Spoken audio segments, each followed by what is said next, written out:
Hi, I'm Representative Gerry Pollet from the 46th District, serving North and Northeast Seattle. And today we're going to talk about progressive revenue in order to prevent drastic cuts to health and education in the state of Washington. We're facing a massive shortfall. The level of funding needed to just maintain our current services in education has grown because of inflation, higher construction costs, labor contracts, leaving us with a deficit of about $12 billion for the next 2 years and more over the 4 years that we have to balance. And we have to have a balanced budget in the state of Washington. So if we're not going to cut really important things that would result in people literally dying, like Medicaid services, and if we're not going to go backwards from our deep hole that we're in already on education, then we need progressive revenue sources. And we need to make the tax system more fair instead of less fair, while raising revenue so that the wealthy in our state pay their fair share for education, healthcare, housing. In order to do that, we have 3 proposals this year. One is something I've worked on for a long time, which has to do with stocks and bonds being subject to the property tax. The second, which has to do with getting rid of Tim Eyman's property tax cap and funding schools. And the third is a surcharge on business taxes in the state of Washington for those that bring in massive amounts of revenue, not small businesses or even medium-sized businesses. So all of these make our tax system more fair. This bill would only affect a few hundred people.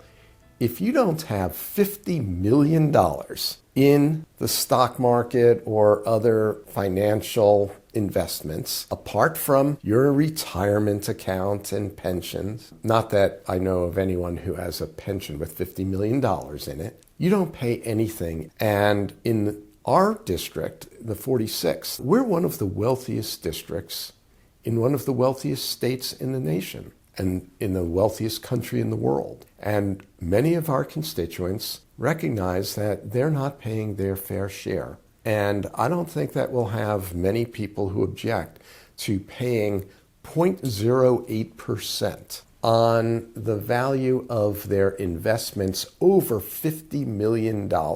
That's a tiny drop in the bucket in their return on investment for that $50 million. And yet it produces billions of dollars for schools and education while making the tax system a little more fair.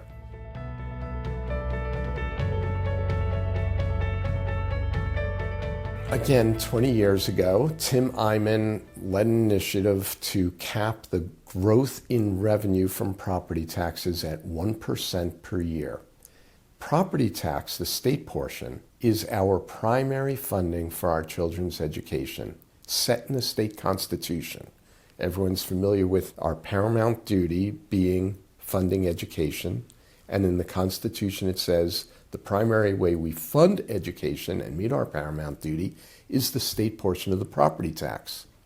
Well, guess what happens to our ability to fund education when you cap your growth in property tax at 1%, and we recognize that we were not paying teachers nearly enough. Schools' costs go up by inflation every year, much more than 1%. And we're not fully funding our special education needs by $500 million a year. Well, if you have a 1% cap, it gets worse every year.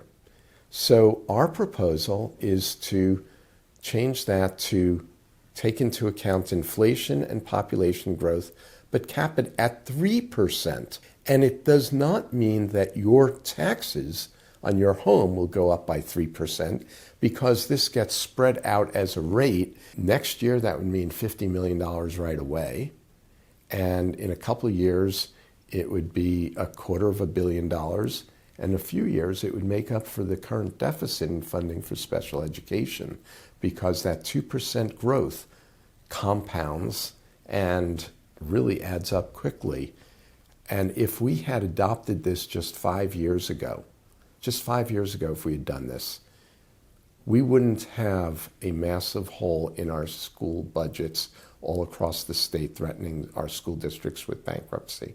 The second thing this bill does is it allows Seattle public schools and other districts to use their levy authority that has already been voted on. In Seattle, we've already approved a school levy. You've already voted for a school levy that allows for greater revenue than Iman's cap allows. And under our bill, the Seattle School District will be able to close 25% of its gap just from passage of this bill under the levy that you already voted for and overwhelmingly voted for. The legislative auditor, at a request of the legislature responding to legislation I authored 2 years ago, did a review of how much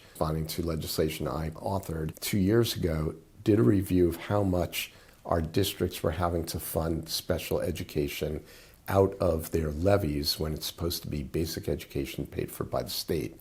And the state auditor found that 2 years ago, the districts had to fund $590 million out of their levies.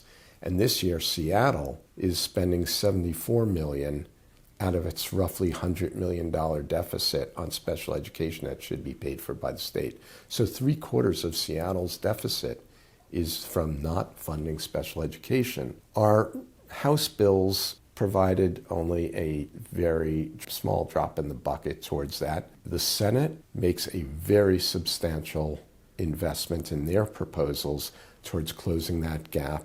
They would fund basically 4/5 of the deficit.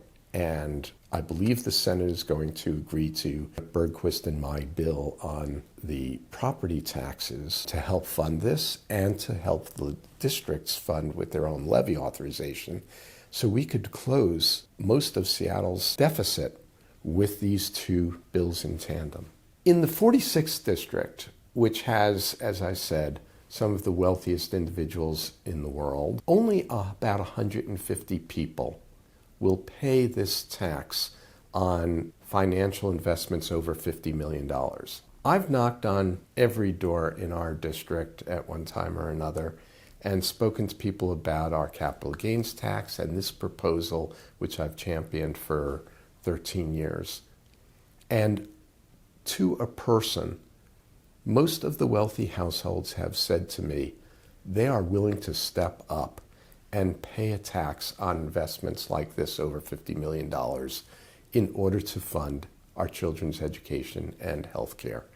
And I'm very proud of the 46th District residents for their willingness to fund a capital gains tax and, I believe, to fund the financial investments property tax, which they used to pay.